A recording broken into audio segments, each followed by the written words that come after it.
Hello everyone, welcome to my new and hopefully improved channel.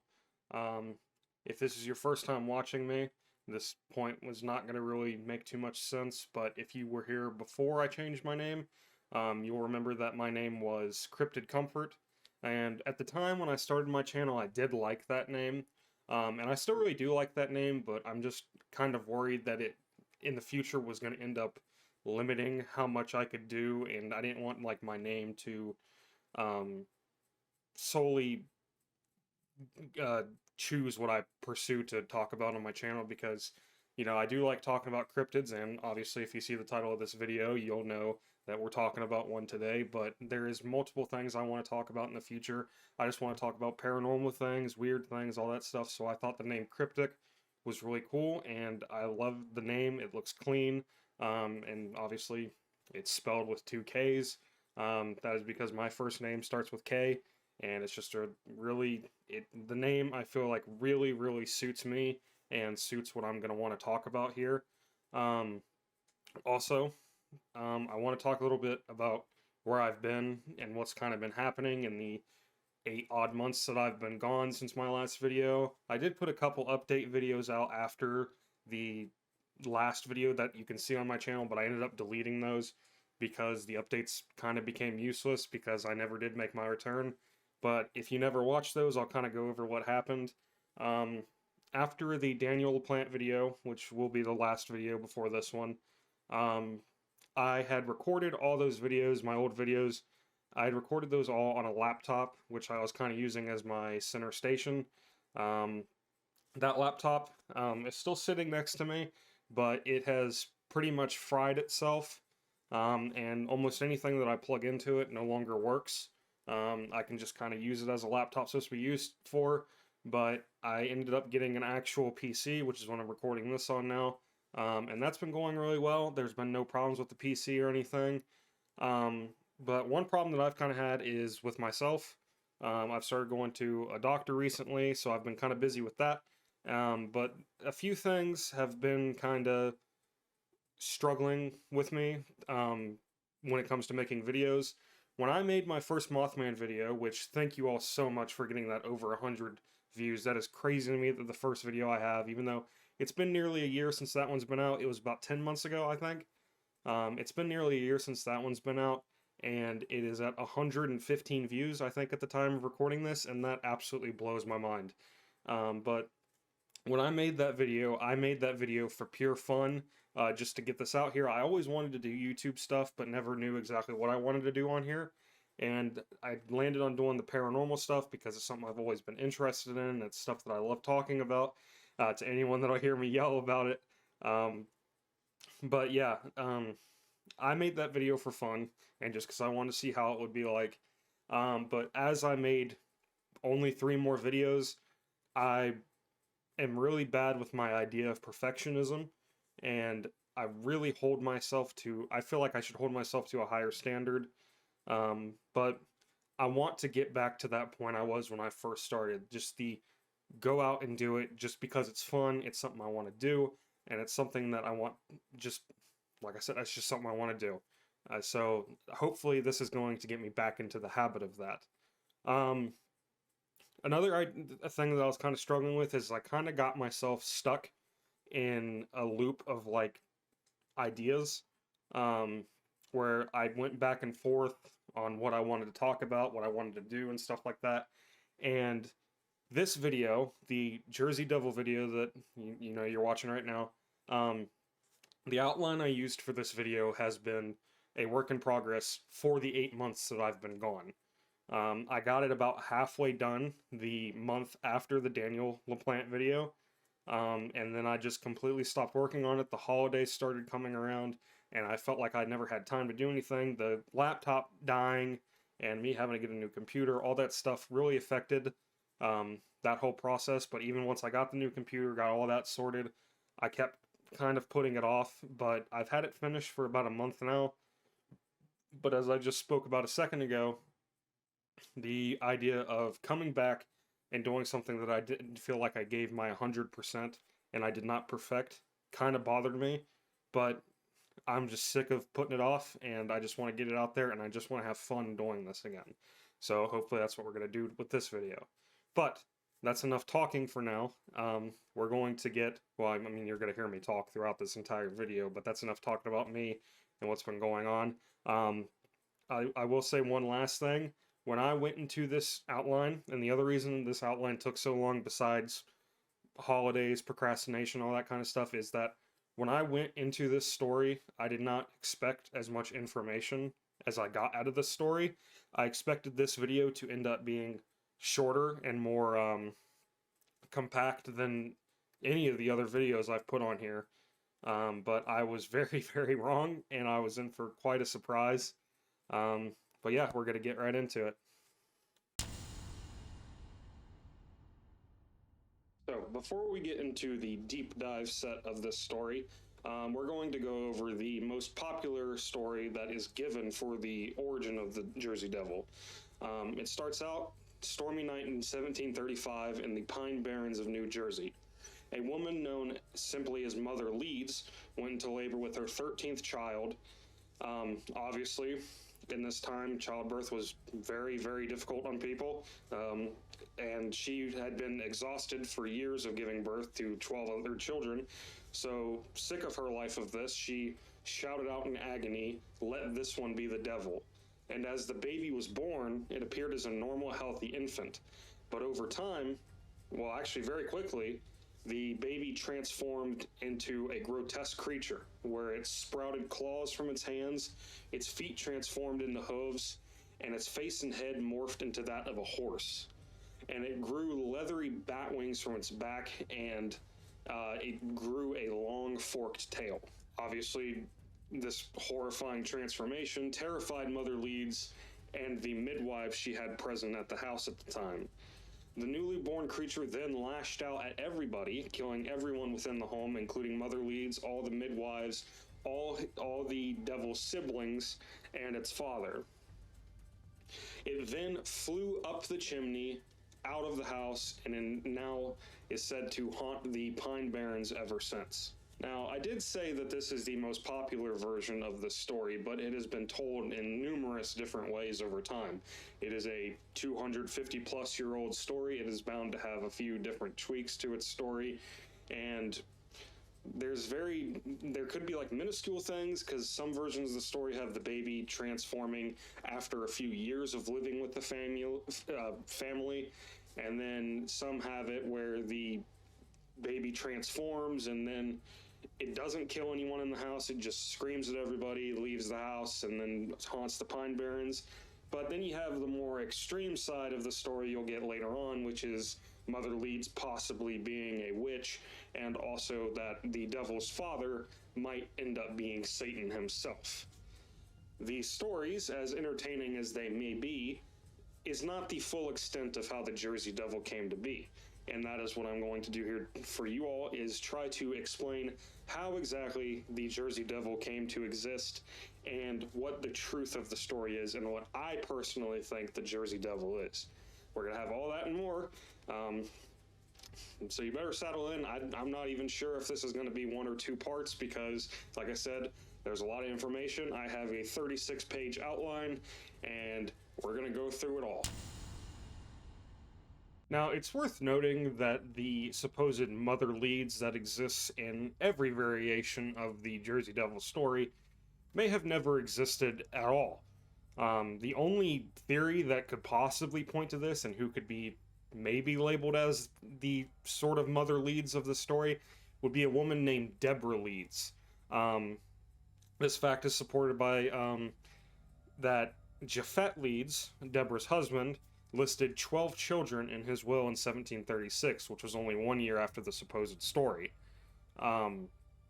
However, the roots of the Jersey Devil story can be tracked nearly half a century earlier, before that night in 1735. To do this, we have to go to a man named Daniel Leeds, who was born in 1652 in Leeds, England. Daniel was born into a heavily religious Anglican family and had nightly prayer sessions with his entire family. However, in 1658, when Daniel was 7 years old, his mother and father devoted themselves to Quakerism. a religious movement that emerged in England in the 17th century and emphasized the belief in direct communication with God without the need for intermediaries such as priests and religious officials. Now, Quakers believed that for you to believe in God, you need to have a personal experience with God. It is not worth to force religion on you. You have to search for your personal experience with God. And given the non-forceful nature of the Quakers, both of Daniel's parents did not force him to become a Quaker with them. However, the sudden change in their religious practices meant that the religious prayer sessions that Daniel loved sharing with his parents quickly came to an end. Now, it's also important to note here that, like most of present-day Christianity still, most denominations seem to have some sort of quiet resentment for each other, so it's very interesting that Daniel's parents converted to Quakerism from Anglicanism because the Anglicans and the Quakers very much disliked each other. They absolutely hated each other. Daniel took this change in religious belief very hard, and he pretty much fell out of religion entirely from the age 7 to 12. However, at the age of 12, Daniel claimed that he witnessed Jesus Christ himself descend from heaven, and it revived his religious belief, and from a very young age had piqued his interest into possible mystical and religious experiences. Now, in 1662, the same year of Daniel's first vision of Jesus Christ, the Quaker Act was passed in England, which made it illegal for Quakers to gather in groups of more than 5 members because the Quakers refused to swear allegiance to the King of England and to the Church of England. Given the Quakers' refusal to join the Church of England, the English people, or the English government, made it then illegal to not take the oath of allegiance. So in 1664, the Conventicle Act was passed. I think I pronounced that correctly, which prohibited any religious group not under the oath from gathering. This legislation not only aimed to suppress the Quakers, but also any other nonconformist movement that was happening in England at the time.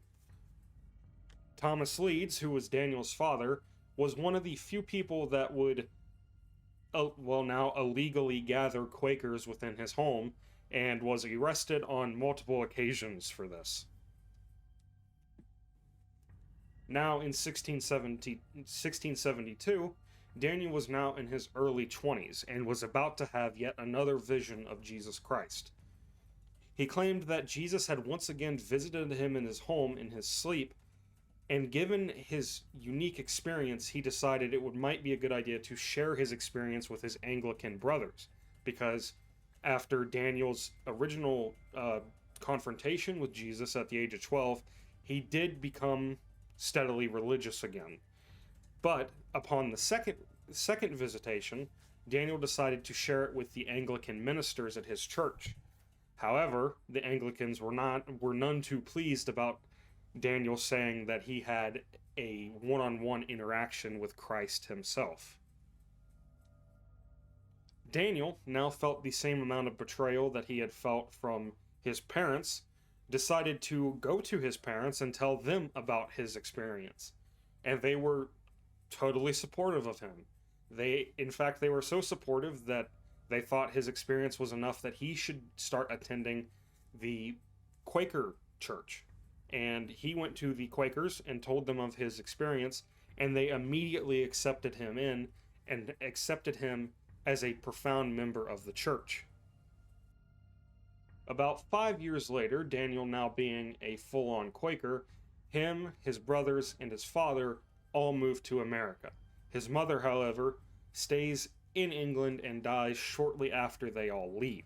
Upon arrival, Thomas Leeds settled in Shrewsbury, New Jersey, or what is now Shrewsbury, New Jersey. Daniel and his brothers moved to Burlington and found large groups of Quakers beginning to settle. Now, once in Burlington, Daniel immediately found a job as a farmhand and slowly worked his way up to garner a fantastic reputation around the town. Now, in 1681, Daniel married his third wife, Dorothy Young. I could not find much information on his two wives before this, but I would assume that they were probably in England at some time, and I couldn't find really any information on them. And Dorothy Young, his third wife now, gave birth to 8 children before she died in 1699. And in that same year of 1699, Daniel married for the fourth and final time to a woman named Jane Revel. Now, however, it's worth noting that some versions of the Devil story do name Jane as Mother Leeds. But this fact becomes almost non-credible because Jane never had any children, and none of Daniel's wives ever were known as Mother Leeds. By the point that he married Jane, Daniel had started to implement himself into the government system of Burlington, and with his position, he became the Surveyor General for Burlington. And given that, he purchased a large amount of land east of Burlington, who he then gifted to his son Japhet, who, if you remember earlier, Japhet is one of the many rumored husbands of the Mother Leeds in the story. Japhet, later in his life, would go on to build a Quaker meeting house on the land, which was then later named Leeds Point. That name, if you know the story, should be very familiar. Leeds Point is one of the most heavily rumored places as to where the Jersey Devil story originates.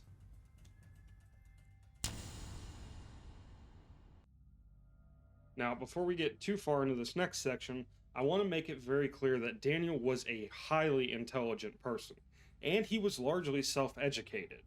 And given his experience, or given his supposed experience with Jesus Christ, and his relationship with the church and religion and all that, he was very well versed in theology, especially when it comes to more deeper mystical aspects of religion. However, Daniel was also highly educated in science, philosophy, and history. But this would kind of serve to undermine Daniel's own arguments sometimes, because his profound intelligence and belief in science and theology. Daniel's profound intelligence and belief in science and theology made him quite the contrarian to himself. On one hand, he believed that science should be used to further and improve life in the New World. But, on the other hand, he believed that God was the only man who could be trusted, unlike a fallacious astrologer, a lying historian, or a wicked magician. Now, by the time that Daniel arrived in the New World, or after he arrived in the New World, in 1686 he published a full-scale book titled The Book or the Temple of Wisdom, with the aim of fulfilling his dream of bringing science, history, and mysticism to the New World. However, Daniel's book would not be as well received as he had hoped. In fact, it was Daniel's fellow Quakers who would despised it the most because of his foul language and ideas about astrology. And the Quakers believed that his beliefs in astrology were far too pagan for a Christian denomination. Daniel's reasoning for this book was not to annoy the Quakers. He just wanted to share his own experiences with them and wanted to share knowledge with people. He wanted these people to learn about these things, science and the industrial revolution stuff. He wants to bring it to the New World, to the colonies, and that was his goal. But the Quakers disliked the book so much that they ordered that all copies should be found and destroyed. And it was actually required that by anyone who brought scandal to the Quakers, quote-unquote scandal brought it to the Quakers, must offer a public apology to the Quakers and an explanation as to why they did what they did. And at the next Quaker meeting, Daniel stuttered his way through an apology because Daniel had a lifelong problem of a intense stutter when he spoke, and he then pleaded for forgiveness from the church elders. Once it was over, Daniel stumbled on his way out of the Burlington Meeting House, which was actually a building that he helped construct himself, and Daniel was once again feeling the same rejection he felt earlier in life. And soon after this, Daniel began to slowly distance himself from the Quakers. Now, in 1687, Daniel published the Leeds Almanac. which included even more astrological writings and is considered one of the earliest publications in New Jersey's history. However, the Quakers' reaction was once again disastrous, and they ordered the destruction of all of the copies. The Quaker elders warned Daniel to stop writing on such subjects, but now he ignored them, and he distanced himself almost entirely from the community. And after this, Daniel was no longer embarrassed and ashamed of his work, but was now feeling spiteful and vengeful for those who undermined his book and now the Leeds Almanac. Now, in 1700, Daniel became engaged in a pamphlet war against a man, no joke, named Caleb Pussy, a Quaker ally and justice of the New Jersey Supreme Court, and the two continued to battle through pamphlets for many years, and around 1708, Caleb started publicly calling Daniel devil, evil, and Satan's harbinger. Caleb's and many others' derogatory remarks about the Leeds family would eventually contribute to the creation of the Jersey Devil legend, although at the time they probably didn't figure what they were saying was going to turn a man into a giant horse demon. Now, after Daniel's rejection from the Quakers by both the Temple of Wisdom book and also now the Leeds Almanac, and his spat with Caleb Pussy, he now started to write anti-Quaker, I guess, propaganda, and he talked very poorly of the Quaker community. But it is worth noting that most of the early colonial settlers were Quakers. They were either Quakers or Anglican, but mostly Quakers, especially in New Jersey.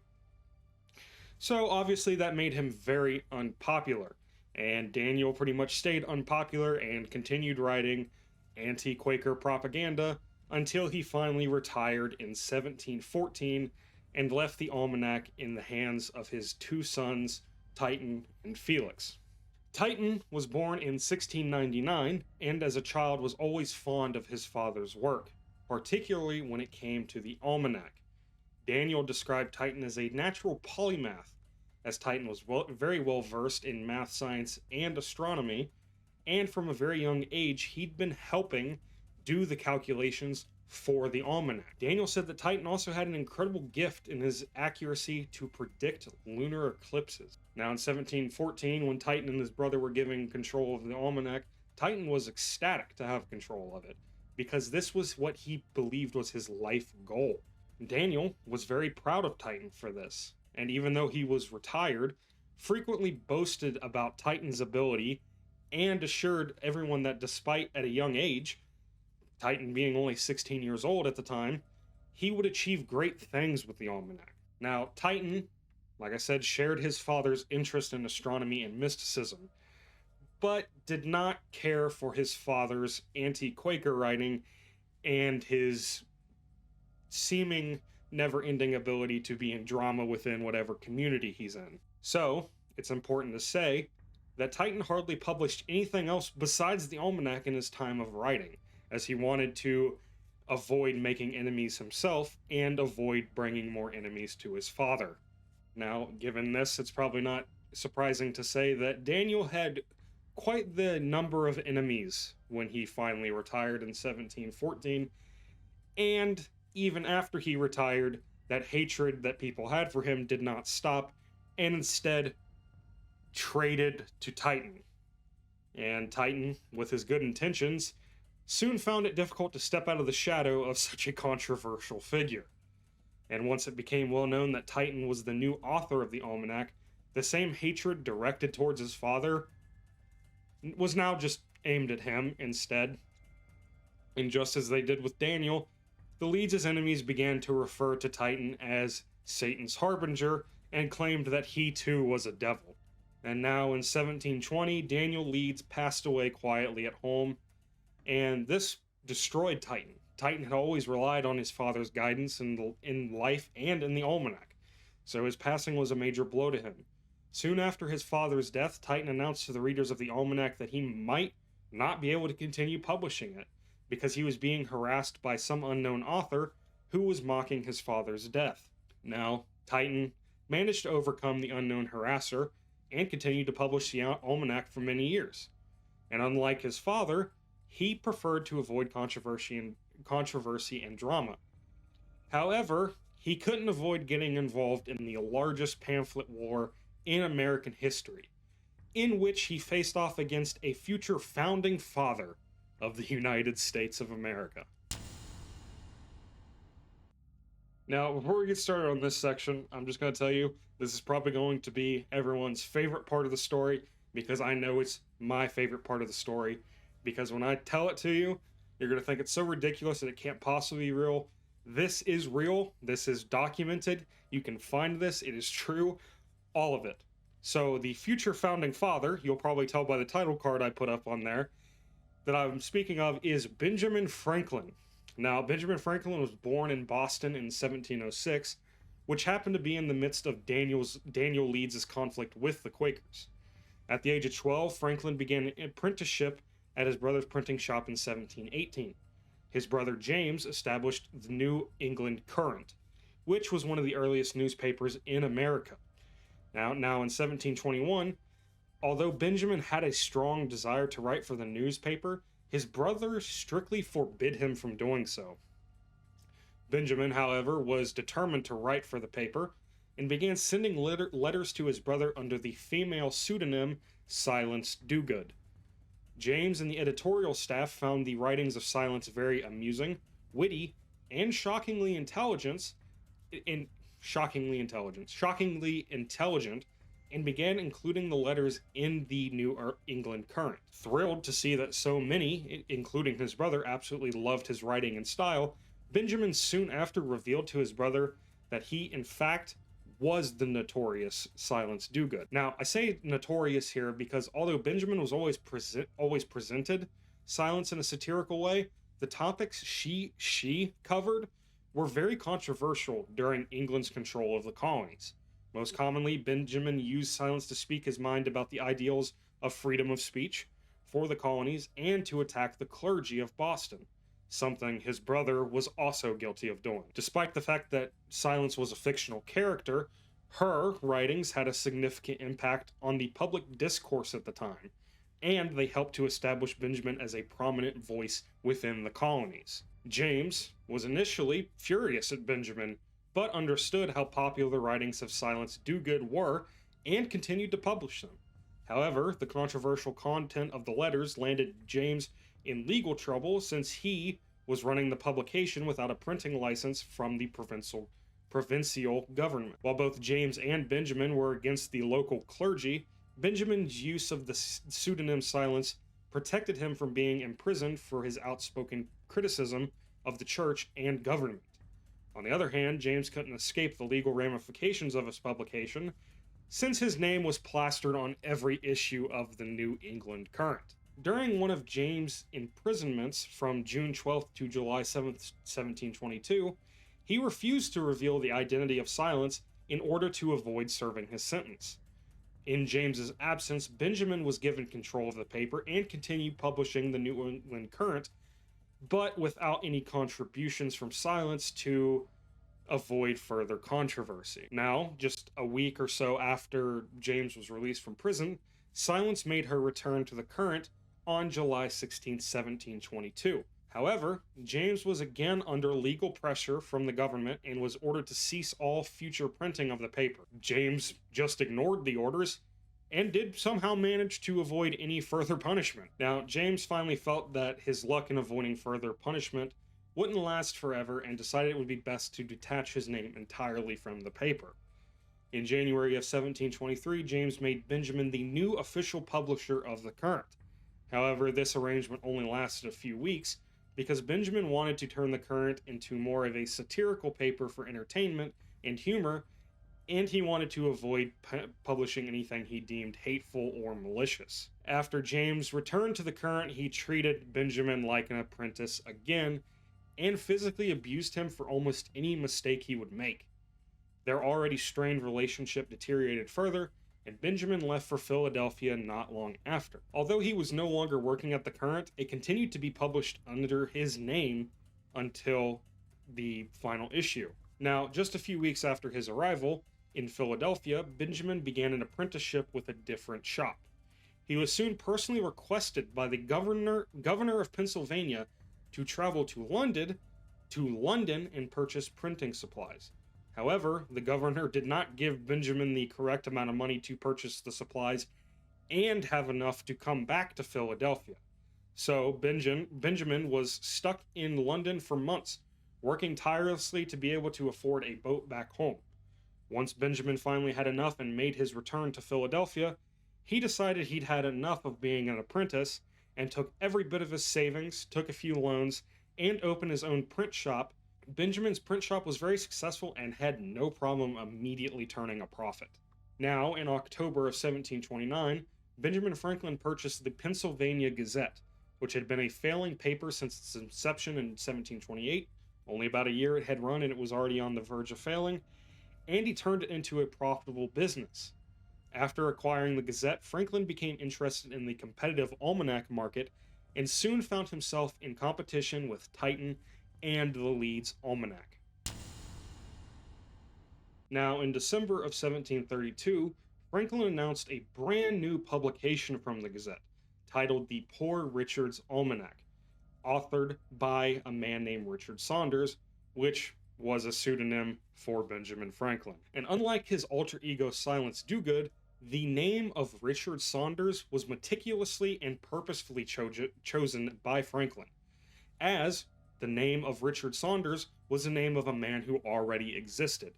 The original Richard Saunders was a well-known English astrologer and a believer in mysticism. Richard Saunders likely was a name that Titan and Daniel would have been familiar with in their realm of study. Now, it's worth noting that even though he took the name of Richard Saunders, Poor Richard was not solely created to attack Titan and the Leeds Almanac, and at first it contained agricultural and astrological material in equal parts. However, Benjamin soon focused entirely on attacking the Leeds Almanac, as it was the Poor Richard's Almanac only competition in its popularity.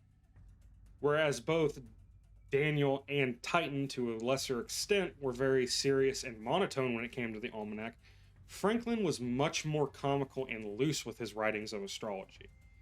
And it is very important to note that despite Franklin being the sole author and publisher of Poor Richard's, Franklin himself was not a believer of astrology and thought astrology itself was barbaric in nature. And even though it was only 1732, Franklin believed society had progressed far enough to leave ideas like astrology and mysticism behind and turn to science for all the answers. Franklin only pretended to be an astrologer just to get a rise out of people, especially Titan Leeds.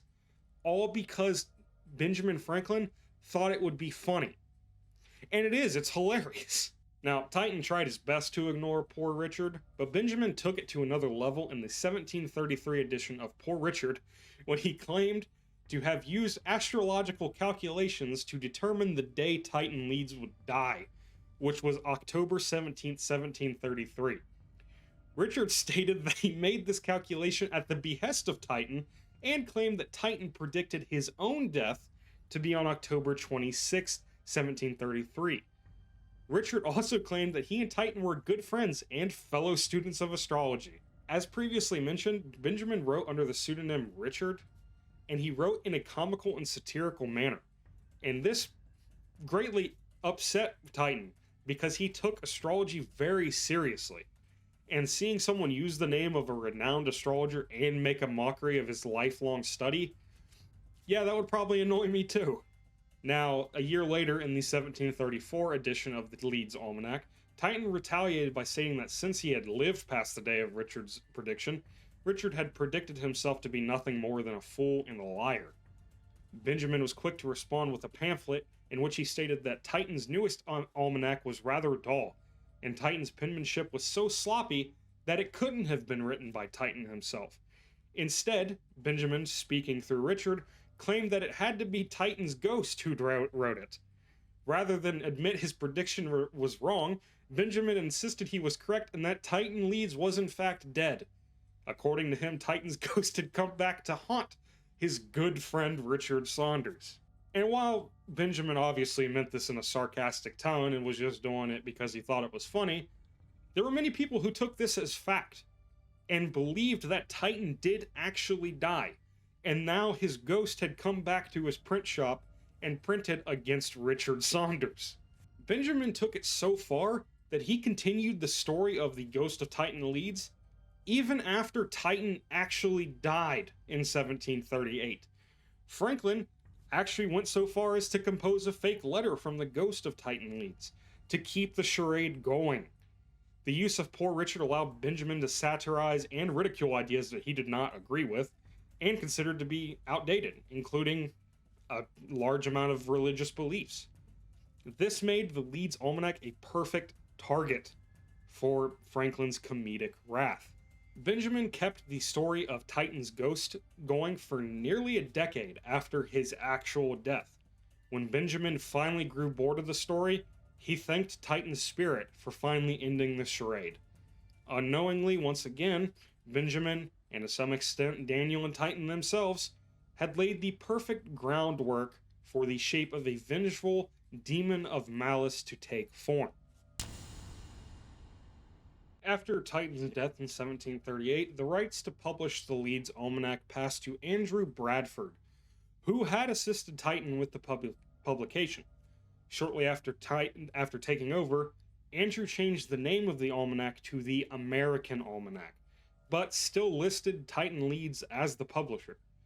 Andrew had been involved with the almanac for many years prior to Titan's death, and he too was a believer in astrology.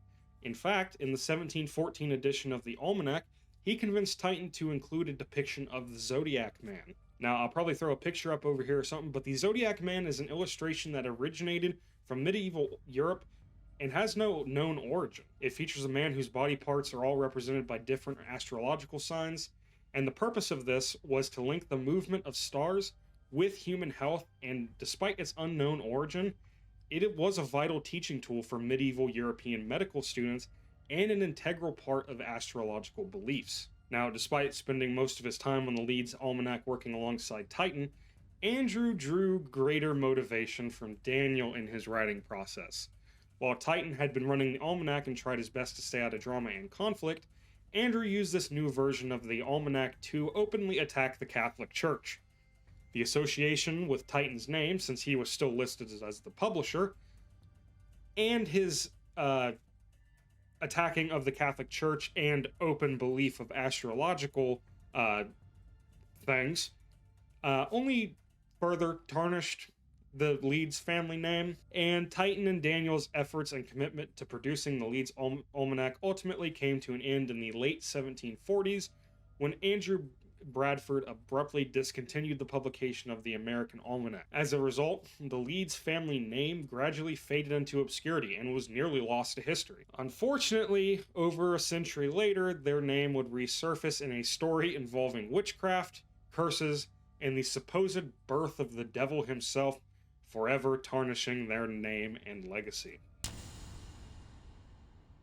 Now, in this section, I'm going to try to kind of go over why exactly maybe the Jersey Devil figure is what we know of it as now. Obviously, the depiction of the horse demon that I keep talking about. Some of the first inspiration might have actually came from the Leeds family crest. I'll try to throw a picture of it up somewhere. But the crest featured 3 wyverns, I think I'm pronouncing that correctly, which was a dragon-like creature which walks on 2 legs and has a long tail that is usually barbed. Titan added the wyverns to the crest in 1728, 8 years after his father's death, and 5 years before Franklin would go on the offensive and ruin the Leeds name in the process. And above the crest is the depiction of a cockatrice, an ancient mythological beast that usually resembles a serpent or dragon with the head of a rooster. The cockatrice is said to be an angry and malevolent creature that can kill any living creature just by looking at it. Now, the Jersey Devil's appearance is what's so unique about this particular cryptid. The Jersey Devil has less tangible evidence compared to something like Bigfoot, Mothman, and to some lesser extent even something like the Loch Ness Monster. It's commonly described as having either a kangaroo or horse-like body, a horse or dog head, a large set of bat wings with horns, hooves, and a barbed tail. The Jersey Devil sets itself apart as a distinctive cryptid not only due to its inexplicable existence, but also its classification as a chimera. Now, if you don't know, I'm sure most people do know, but if you don't know, a chimera is a legendary creature.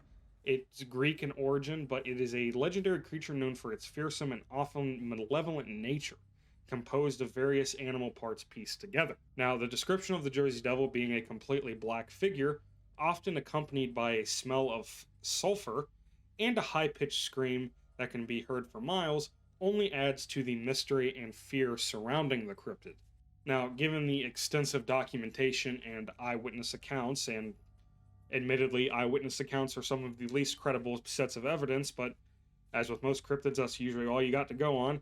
But given these eyewitness accounts, it's natural to wonder how this seemingly impossible biological creature even comes close to being believed in by some people, both in the past and the present. The short answer is to that is that the Jersey Devil had and always has had impeccable timing.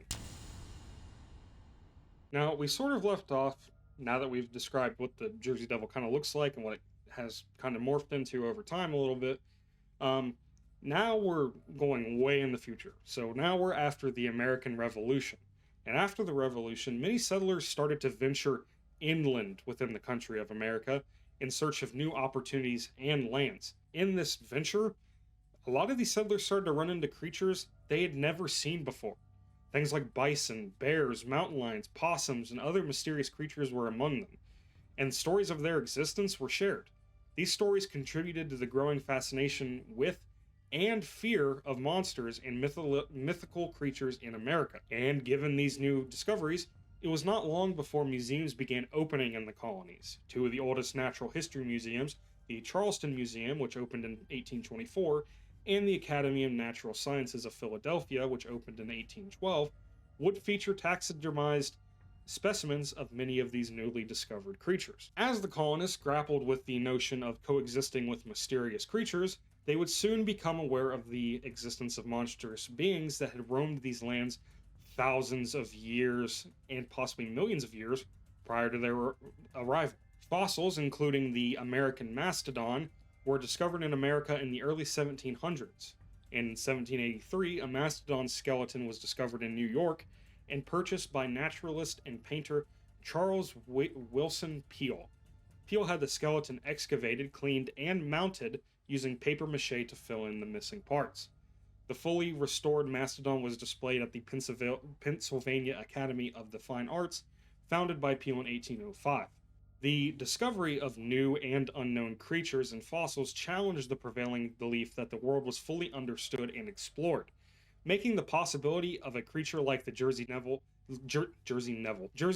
was not only possible, but probable. The idea was further reinforced by the fact that extinction as a concept was not widely accepted during this time. Many believed that ancient and unknown creatures could still exist in remote and unexplored areas of America. And finally, in 1858, the supposed first report of the Jersey Devil was published.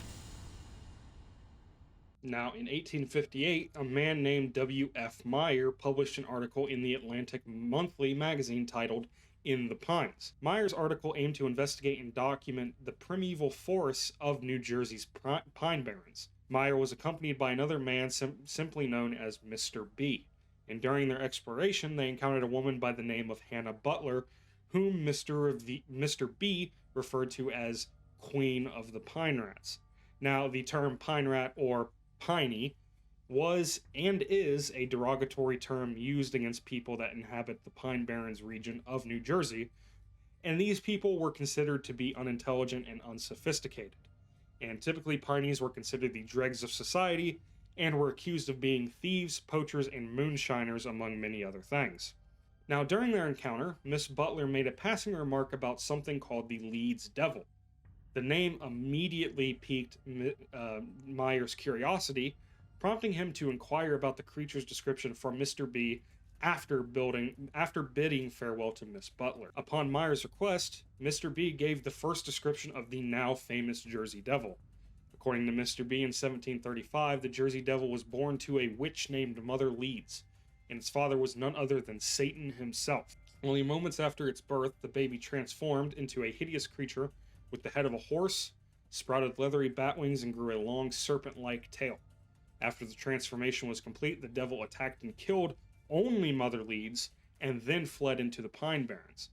The devil was rumored to frequent the town of Burlington, which was not far outside the Pine Barrens region, and while in Burlington, the devil reportedly devoured little children, abused maidens, and mauled and battered young men.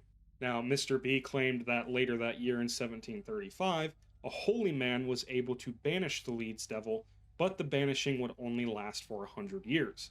And as 1835 approached, the Pineys and people of neighboring towns grew anxious about the devil's return. However, as 1835 came and went, no one reported a sighting of the Leeds devil, all except for Miss Butler. Under normal circumstances, a pine rat like Mrs. Butler would have been dismissed by most people. However, the people of New Jersey were genuinely afraid of the Leeds devil. According to Mr. B, you cannot induce a rat to leave their hut after dark, and you will not find a Jersey man of higher intelligence who will brave the supernatural terrors of the gloomy forest at night.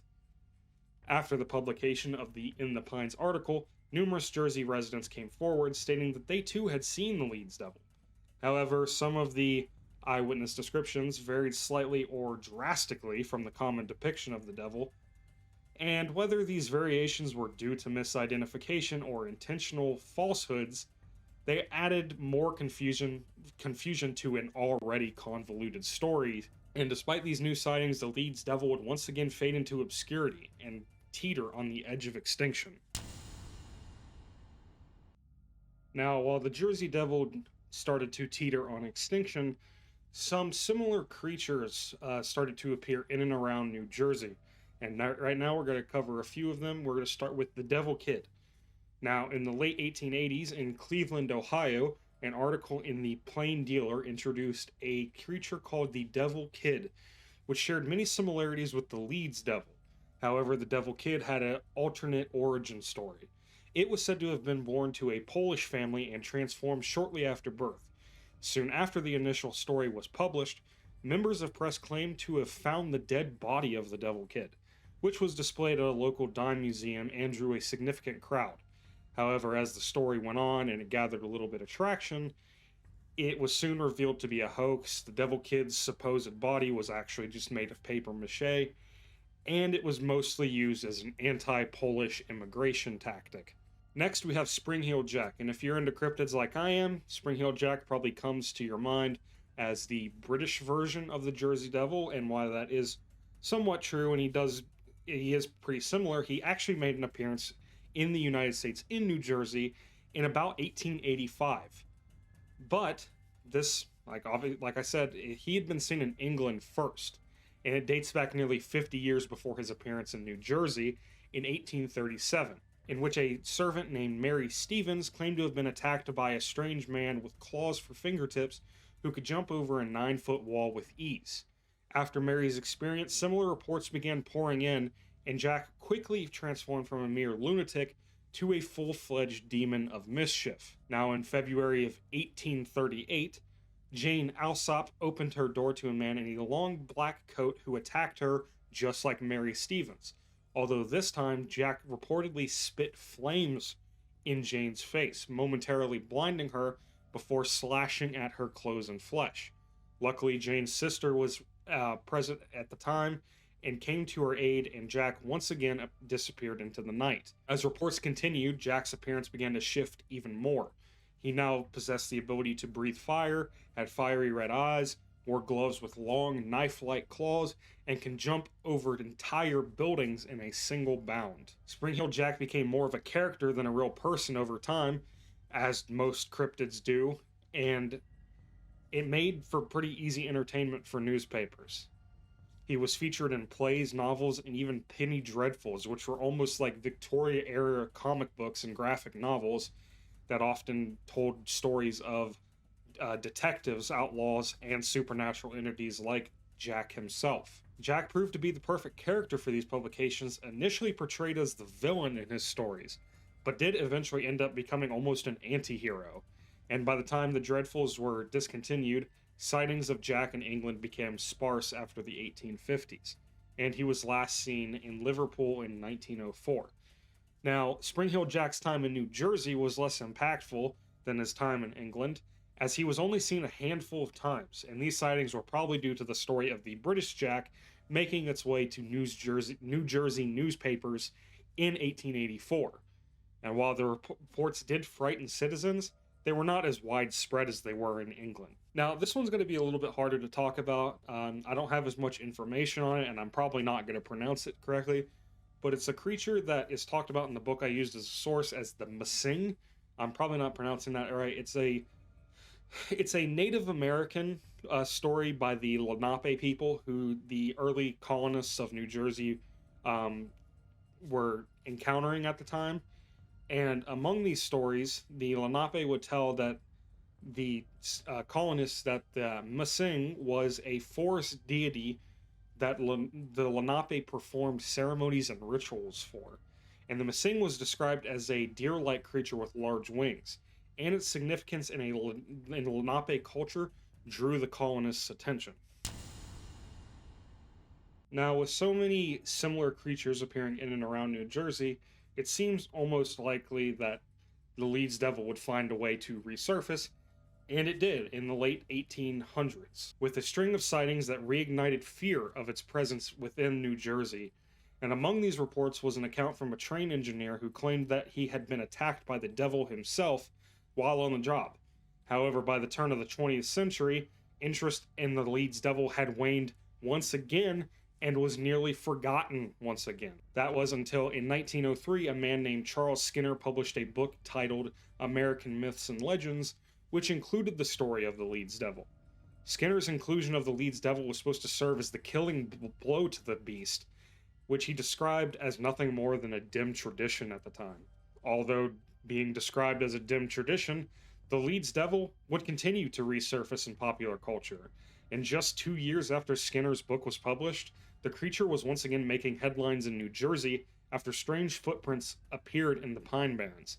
The Trenton Times featured an article about the incident, adding to the already convoluted nature of the creature's appearance and origin.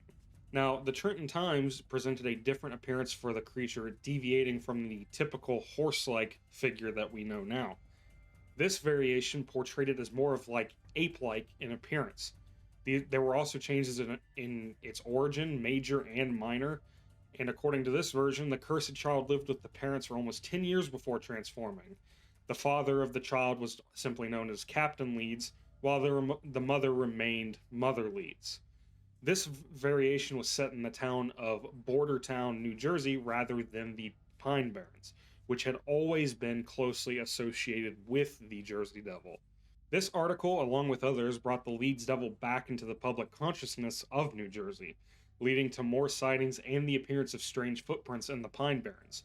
Even more remarkable was a claim by a man named Charles Braddenborough that he had captured the Leeds Devil and was preparing to display the creature at the Ninth and Arch Dime Museum in Philadelphia. Now, if you're wondering, a dime museum is a establishment that were more popular in the 19th and early 20th century America, offering admission for only 10 cents and featuring oddities, curiosities, and freak shows.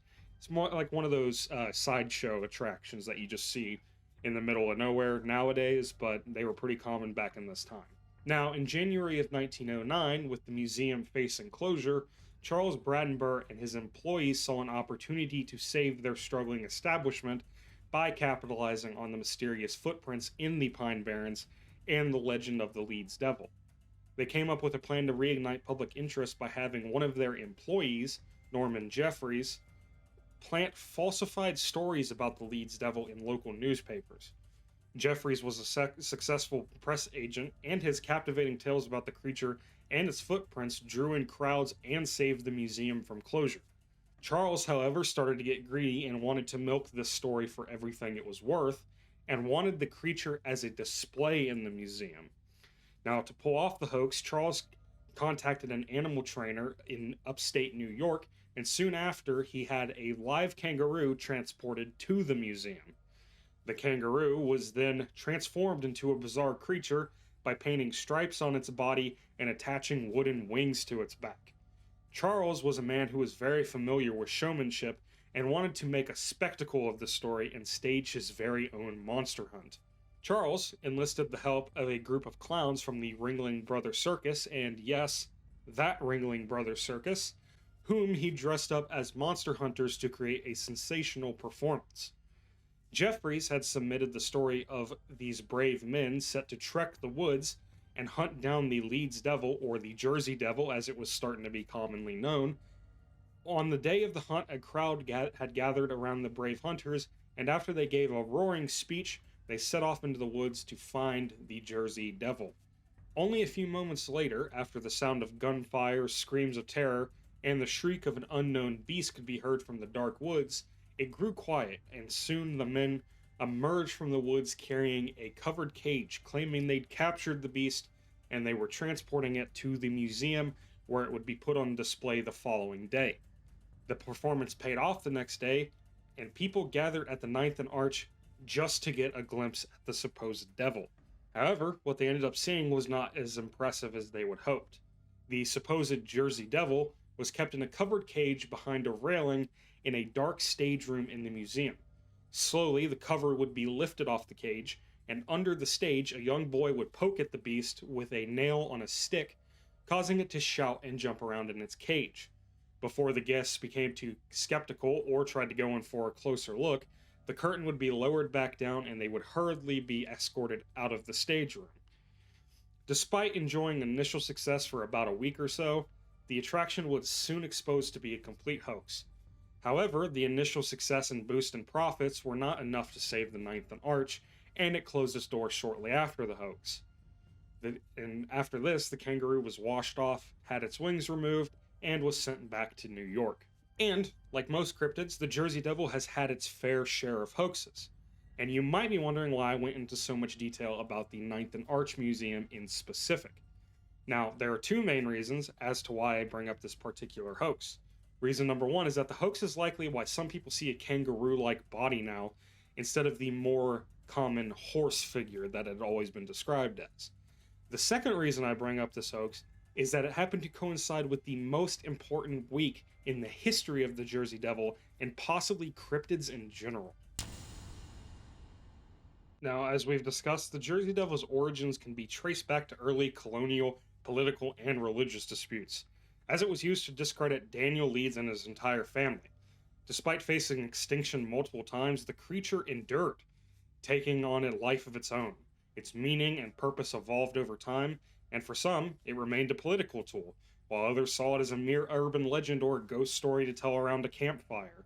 Some believed it to be a complete hoax, while others claimed it was a real devil, cursed by its mother set loose upon the world.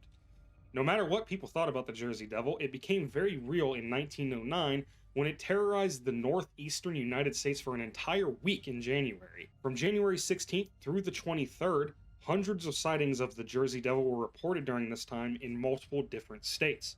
And right now, we'll go over quickly of some of the most interesting sightings of that week. In Haddon Heights, New Jersey, a creature of similar appearance attacked a trolley car. Police in Camden, Pennsylvania fired at a creature, but it flew off unscathed. Odd footprints were still being discovered in the Pine Barrens, and multiple people reported sightings of the Jersey Devil within the Pine Barrens at this time. Sightings were now also reported in Delaware and Maryland, and many schools actually closed for this week. As sightings of the Jersey Devil continued to mount, a growing number of men banded together to form hunting parties, scouring the Pine Barrens and surrounding countryside in a desperate bid to capture or kill the elusive creature. Fishermen were reportedly being attacked by a large winged creature. During this time, several alleged bodies were found, but nearly all of them turned out to be hoaxes, and by bodies I mean bodies of the devil. The Philadelphia Zoo offered a $10,000 reward for anyone who managed to capture the devil. Several farmers reported a massive winged beast swooping down and carrying off their dogs and sheep. The fear of the New Jersey Devil was so prominent that some men were too afraid to leave their homes for work, worried about the safety of their wives and children in their absence. And numerous families reported sightings of a creature with strikingly similar appearance peering into their windows and scaling above their houses. So, due to the large number of sightings, Many people claimed to have gotten a good look at the creature and described what they saw in detail. This only added to the confusion and contradictions already surrounding the Jersey Devil's appearance. Some described it as a large flying kangaroo, while others claimed it had bat-like wings and the head of a horse. Some said it had a forked tail, others claimed it had a long serpentine body. Despite the inconsistencies, the sightings during the Week of Terror in 1909 left a lasting impact on the region and cemented the legend of the Jersey Devil in American folklore for the rest of time. Now, regardless of whether we believe in the Jersey Devil or not, it cannot be denied during that week in 1909, it was perceived real by many people. As the week drew to a close, the frequency of sightings dwindled and life resumed to its normal course in New Jersey and the surrounding states. However, unlike previous stories and sightings from the 18th and 19th century, the 1909 sightings and that entire week of terror ingrained the Jersey Devil in American society, ensuring that it would no longer fade into obscurity ever again. Now, the Jersey Devil had become a reality for some people in the American Northeast, and although rare, sightings have still persisted to the present day. And let's quickly go over some of these supposed sightings. In Salem, New Jersey in 1927, a tall, hairy creature reportedly attacked a cab driver's vehicle. In Gibbstown, New Jersey, 1951, multiple young children reported seeing a creature looking into their windows. Multiple residents reported hearing the screams of the devil, and similar to the 1909 events, groups of hunters attempted to find the devil. Mays Landing, 1960. People reported hearing the devil scream at night. Police got involved and told citizens that the story was nothing but a hoax. An unnamed local circus owner offered a $100,000 reward for the devil's capture. The reward was never claimed. Near the Mullica River in New Jersey, 1966, a farmer found a large majority of his poultry farm ravaged. 4 farm cats and 2 farm dogs were also mauled. One of those dogs weighed over 90 pounds and was found nearly a mile away from the farm. Very similar to what happened in the Mothman story of a possible creature dragging off a large German Shepherd, which this also was, just like in the Mothman story. Tuckertown, New Jersey, 1977, the Jersey Devil reportedly attacked families camping at the Sea Pirates campground. Wharton State Forest, 1980, forest rangers found an entire pack of pigs slaughtered. Rangers said that the backs of the pig's head had been eaten and the flesh on their bodies was scratched and torn. Reportedly, no other tracks were found and there was no visible blood on the ground. Mullica River, 1993, Forest Ranger John Irwin saw a 6-foot-tall creature with matted black fur and horns, and once the beast noticed John, it ran back into the forest. Smithville Inn, 1990s. Smithville Inn owner Fran Coppola was taking out the trash to the dumpster when she noticed the creature towering over her. Fran, however, was not afraid of the creature and instead thought the devil was watching over her family, and the inn. The Smithville Inn is located a little under 3 miles from Leeds Point, the most popular site of the birth of the devil. Galloway, New Jersey, 2015. After a long hiatus, the Jersey Devil made its return in 2015 and was captured on camera. David Black said he was driving along Route 9 when he saw what he thought was a llama. Suddenly, the creature sprouted wings and began to fly. David Black quickly took a photo on his phone, and I kid you not, this is the funniest cryptid picture I've ever seen, and the first time I ever saw it, I could not stop laughing at it for nearly an hour, and I'll throw it up right now.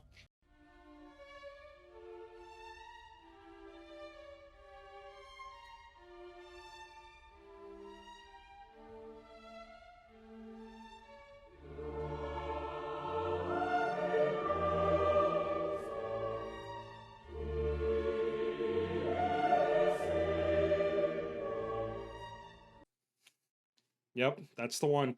And then in Galloway, New Jersey, just a couple weeks after the last sighting of that picture that I do not believe is real at all, she captured a video of what she said was the same thing that he captured on video or captured on camera in another clear hoax video. I'll also throw that one up here.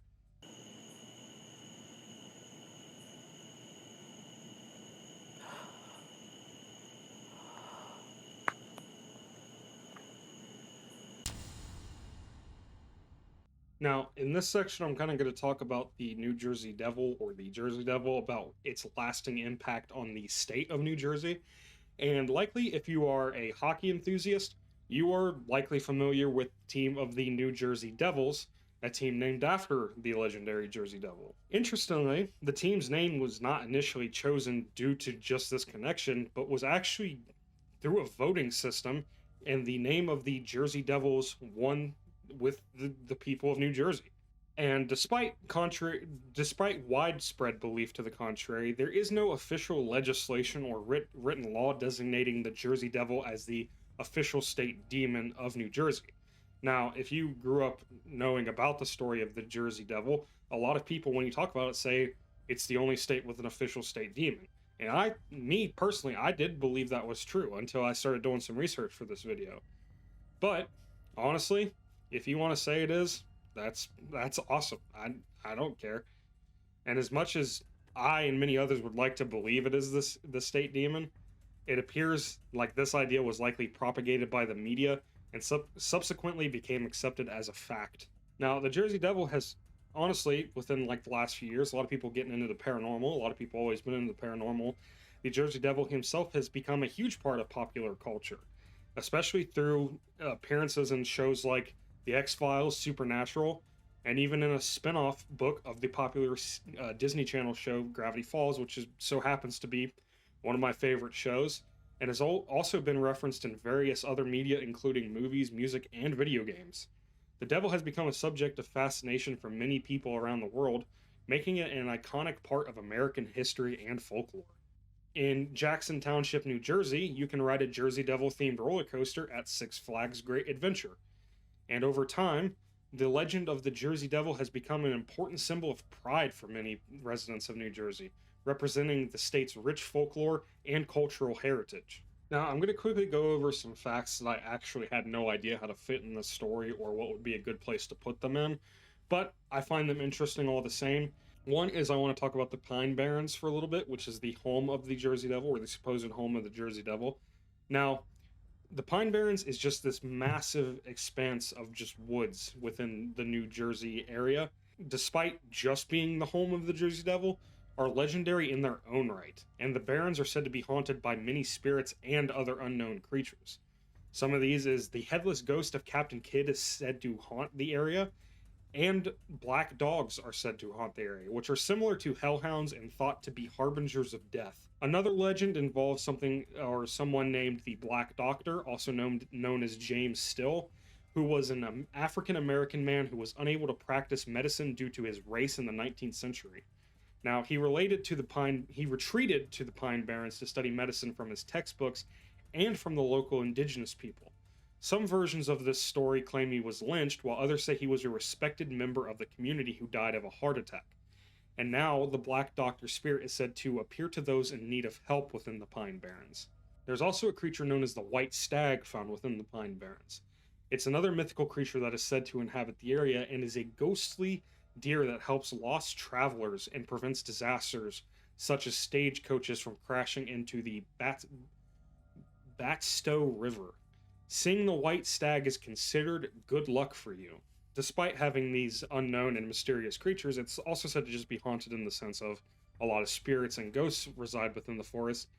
And this could be attributed to the fact that the area is a favored dumping ground for murderers and members of the mob and mafia. Additionally, there have been many cases of missing persons within the area, with the most recent reported in November of just 2021. While there are some tales also of Joseph Bonaparte, brother of Napoleon, encountering the creature while hunting in the Pine Barrens. However, there's no historical documentation to support this claim, and much like it being the official state demon, seems to have become accepted as fact rather than just a story. And also, much akin to the Mothman, the Jersey Devil was reportedly seen by multiple Civil War combatants before major battles, seemingly appearing as a harbinger of death and destruction. Now, we're kind of reaching the point here where I'm going to wrap this thing up. I'm going to go off my outline for just a little bit longer to kind of get my full in-depth thoughts about this, but then at the end I'll kind of go off script and kind of talk about everything I learned, what I liked about the story, what I didn't like about the story. Initially, when I approached the story of the Jersey Devil, I figured it was going to be an easy story to recount. And obviously that led us here 8 months later, and I'm making however long this video is. I'm assuming at least an hour or so. But I was in for quite a surprise. Like many others, I had assumed it was just a charming piece of folklore that managed to endure through the years. However, as I delved deeper, I uncovered a complex, enthralling, and sometimes comical narrative, mostly thanks to Benjamin Franklin, that is firmly intertwined with the history of the United States. As a passionate admirer of both history and the supernatural, the tale delivered on all fronts and exceeded all of my expectations. And I won't delve into the details of the Jersey Devil's narrative as extensively as I did in my Mothman video, but I will offer what I consider to be the most plausible explanation. And as I worked on this outline, my belief in the Jersey Devil went through several changes. My first exposure to the devil was from an old episode of Monster Quest when I was young, and it did legitimately scare me. Now, I tried to find that old episode of Monster Quest with the Jersey Devil on it, but I couldn't find it because it's been replaced by, I guess, a reboot of the Monster Quest series, and that old episode doesn't exist anymore, which is really unfortunate because I would have loved to go back and watch that, because that was my first real exposure to this, and it did legitimately frighten me. And at such a young age, hearing the nightmarish description of the devil and its terrifying story would scare most anybody, I would imagine. But as I grew older, my fear of the devil faded, as I no longer believe that it exists in a physical form. Now, the reason I use the term physical form is because in documented history, there was a time in 1909 when the Jersey Devil became very, very real. Despite whether or not we believe in the existence of the devil, the fact remains that hundreds of people lived in fear of this cryptid for just 1 week, which in my opinion makes it real to some extent. Nonetheless, after conducting extensive research, watching numerous documentaries, and investing a considerable amount of time into this story and its surprisingly rich history, I've come to my own conclusion. My personal final verdict is this: the Jersey Devil is a product of mass hysteria by way of folklore, misidentification, and overactive imagination. I'll go over all three of those points I just made right here. So folklore undoubtedly played a huge part in the creation of the Jersey Devil story. The tales of the missing and the negative rumors surrounding the Leeds family provided a very fertile ground for the emergence of the Jersey Devil. The stories of mysterious creatures in the Pine Barrens and neighboring regions added to the aura of mystery and fear surrounding the devil, perpetuating its existence in the popular imagination. Misidentification. While some eyewitness accounts described a creature with a distinctly devilish appearance, others can be easily attributed to sightings of large birds, such as sandhill cranes, and possibly black bears. In fact, the sandhill crane theory is supported by the fact that these birds are known to inhabit the Pine Barrens, and have a wingspan up to 7 feet, which could explain some of the reported sightings of a winged creature. As for overactive imagination, hoaxes such as the Dime Museum mentioned earlier fueled people's imaginations and led to personal experiences after seeing a physical representation of the devil.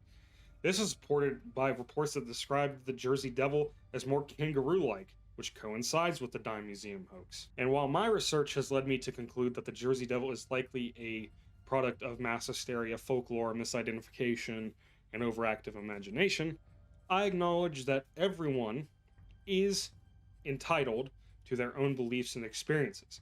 If you believe you've had a personal encounter with the Jersey Devil, or do still firmly believe in its existence, that is perfectly fine with me.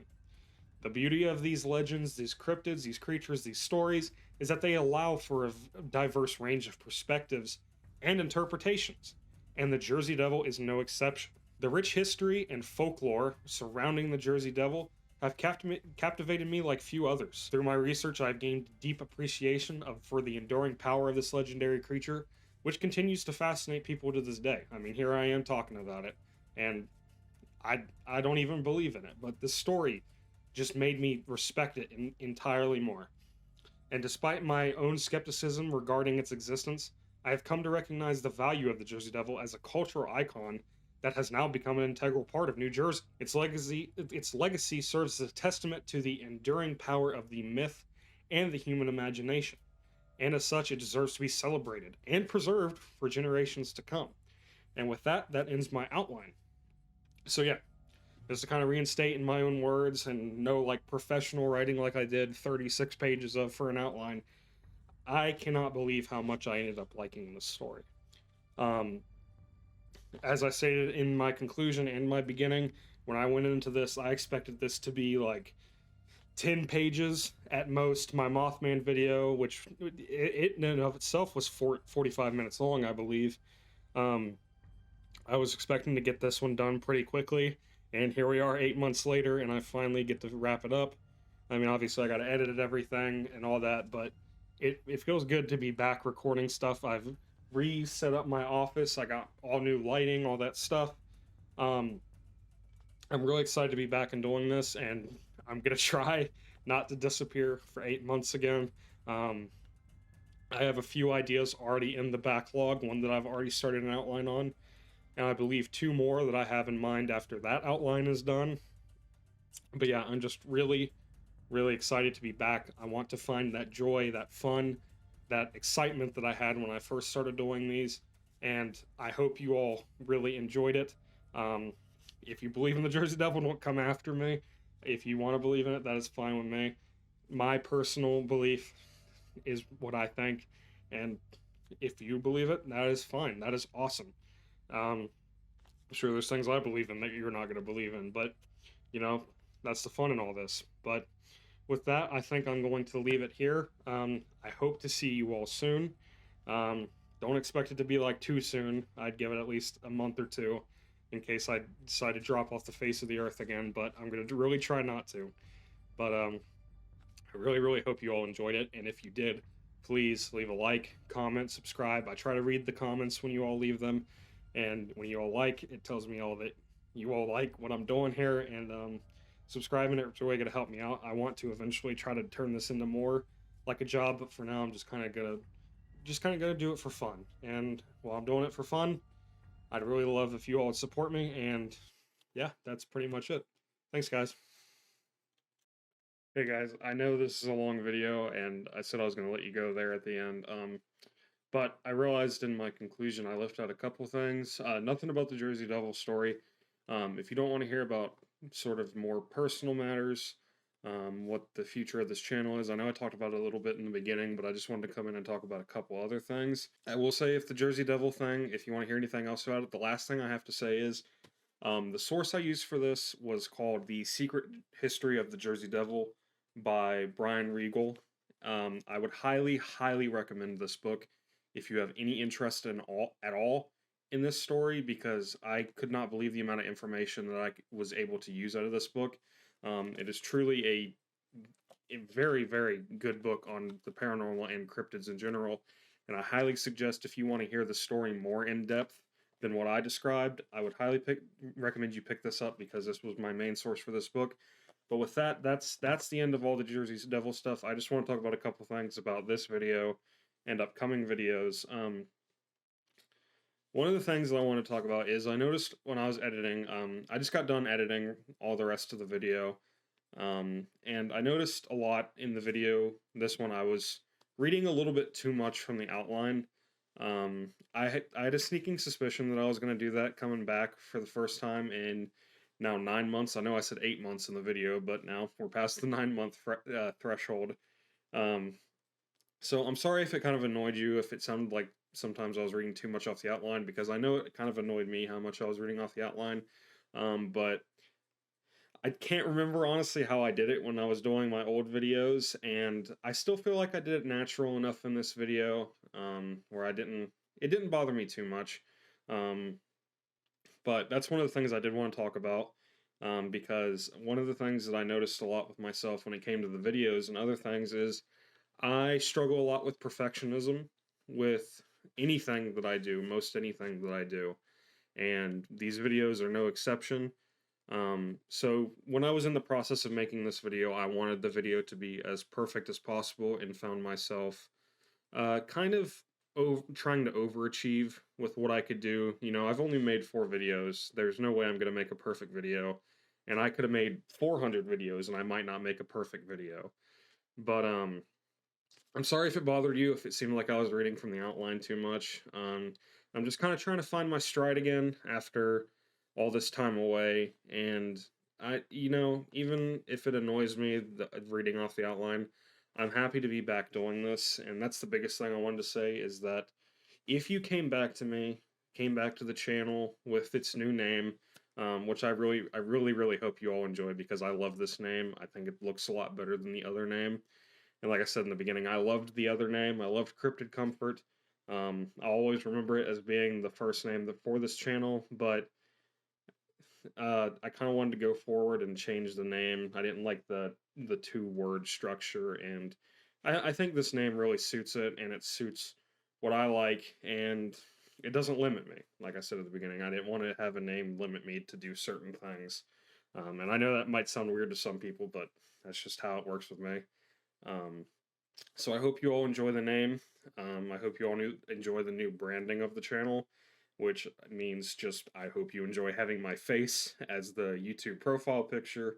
It'll probably be that for a while unless I decide to get another mascot again, which I very well might. Um, and another thing I noticed myself doing a lot, and even in this second conclusion now, I've noticed myself doing it. I say and a lot, and that's just something that I've always done whenever I talk. And I notice it a lot more when I'm doing these videos because I say it a lot when I'm trying to keep up with how fast I talk, and I know I talk fast. It's just something I do when I'm kind of nervous or excited, and with this, I'm kind of a bit of both. I'm nervous and excited. Um, I just did it right there, but I'm sorry if that annoys you. I'm trying to get better with it, but I sometimes when I get excited in these videos, I just talk so fast that my brain can't keep up, so I just have to throw the uhs and the ums in there to kind of keep myself on track. So I really, really hope you all enjoyed the video. I'm really happy to be back doing this. As for the future, I talked a little bit about in the beginning. I do have a few ideas currently sitting in the old brain here. One of them I've already started an outline for. I believe I said that in the intro as well. And then after that, I have 2 or 3 videos already planned out to do. I know a couple of those are going to be long, long videos, probably like this one. I know this one's well over an hour at this point, and I considered making this into 2 videos, but honestly, with how crazy the story was, and obviously if you're here now, you know how crazy the story was to go over with everybody. But um, when I got into it, I didn't know it was going to take this long, but when I decided to just make it one video, it was mainly because I didn't know where to split it with how confusing this story is. And I'm sorry the amount of jumps in the years. I know it's hard to kind of keep the timeline, and I'm telling you right now, I know I said I wasn't going to talk about it again, but here we are. This book, it's hard to keep up with the timeline in this book as well, but I think it's a really good book. It's very scientific, much more scientific than probably many other cryptid books, honestly. It kind of comes at it with a dry tone. It can be boring at sometimes, but I still highly recommend you pick it up if you really want to learn more about this story. Um, but with that, I think I'm pretty much done here. Well, let's hope I'm done here because this is my second conclusion now, my second outro. But thank you all again so much for watching. I hope to see you all soon. Um, don't expect an 8-month wait again, but also don't expect me to be back in 2 or 3 weeks. Maybe I will be. It depends. But I really, really hope you all enjoyed this video, and I'll see you soon, hopefully.